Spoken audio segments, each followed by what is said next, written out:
Hello guys, welcome back to my channel Shrutika शिवप्ले channel. तुमचं खूप खूप स्वागत आहे. तर आज ना एक स्टोरी सांगते. आपल्याला स्कूलमध्ये असताना कशी आपल्याला स्टोरी सांगितली तर आपल्याला आपल्या माइंडमध्ये टीचर लोक आपल्याला स्टोरी सांगायचे तसे आपल्या माइंडमध्ये राहायचं. तशी एक स्टोरी सांगते.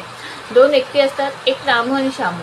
दोघांनाही लाईफमध्ये भरपूर गोष्टी अचीव करायच्या असतात. दोघांचे गोल्स डिसाईड केलेले असतात किंवा डिसाईड केलेले असतात. तर ते गोल्स डिसाईड केलेले असतात. तर रामू आणि श्यामू डेली आपल्या गोल्सवर काम करतात ना. तर ते डेली गोल्सवर बरोबर काम करतात. पण रामूचं काय असतं की रामू ना आज खूप पॉझिटिव्ह, मोटिवेटेड, खुश असतो. आम्ही माझ्या गोल्सवर काम करणार. जो डेचं प्लॅन करतो आणि तो काम करतो. पण दिवसामध्ये काय होतं, त्याला कोण काय बोलतं की कोण काय बोललं की तो त्या गोष्टीला घेऊन बसतो आणि मग त्याचा जो पूर्ण दिवसाचा प्लॅन असतो तो त्याकडे बघतच नाही. तो फक्त अरे ती व्यक्ती मला असं बोलली किंवा त्याच्या मनाविरुद्ध ती गोष्ट झाली आहे, माझ्या मनाविरुद्ध ही गोष्ट झाली आहे, मला ही गोष्ट नाही आवडली, तो मला असाच का बोलला, तर तसाच का बोलला, ती गोष्ट घेऊन बसतो आणि ती पुन्हा दिवसभर त्यांनी जी गोलसाठी काम केलेलं असतं ते पाण्यामध्ये जातं आणि तो पुन्हा त्याच गोष्टीमध्ये मग गुंफरत बसतो. आणि दुसरीकडे असतो श्यामूने पण गोल डिसाईड केलेले असतात. पण श्यामू काय करतो, श्यामूच्या लाईफमध्ये पण हीच सिच्युएशन आहे. पण श्यामू काय करतो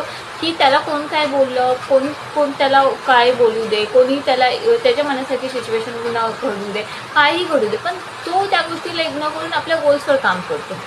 परत रामूच्या लाईफमध्ये दुसरी सिच्युएशन आहे. तर रामू परत दुसऱ्या तिसऱ्या दिवशी गोल्स पूर्ण करायला बघतो. परत त्याला तिसऱ्या चौथ्या दिवशी काय अशी सिच्युएशन आली, काय परिस्थिती आली, तर परत तो डाऊन येऊन परत तो डाऊन येतो. परत तो तिथेच राहतो आणि परत त्याला त्याच्या गोल्सवर त्या दिवशी तो काम करत नाही. परत श्यामूकडे ती सिच्युएशन येते. श्यामू त्या गोष्टीला परत इग्नोर करतो आणि परत काम करतो. रामू ही सिच्युएशन सातत्याने चालू असते. पण ह्याच्यामध्ये ना, आता तुम्ही मला सांगा की ह्याच्यातलं हुशार कोण आहे? ऑब्विसली श्यामू हुशार आहे. रामू ना त्याच सिच्युएशनला तो फक्त असं कधी कोण काय बोललं, मला कोण काय बोललं, एखादी परिस्थिती आली, सिच्युएशन आली, तो त्याच साखळीमध्ये अडकू नये.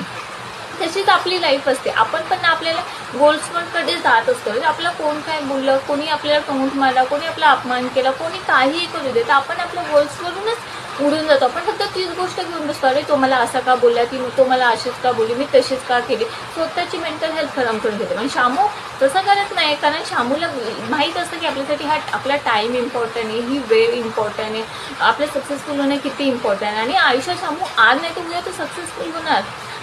तसंच असतं की आता तुम्हाला डिसाईड करायचं की अगदी त्या रामूसारखं व्हायचं आहे का श्यामूसारखं व्हायचं आहे. त्या आयुष्यात तुम्हाला खरंच आयुष्यात पुढे जायचं असेल तर आपल्याला श्यामूसारखंच बनलं पाहिजे. सगळ्या गोष्टीला इग्नोर करून, सगळ्या गोष्टींना लाथ म्हणून आपल्याला आपल्या गोल्सवरच हे पाहिजे. आणि आयुष्यात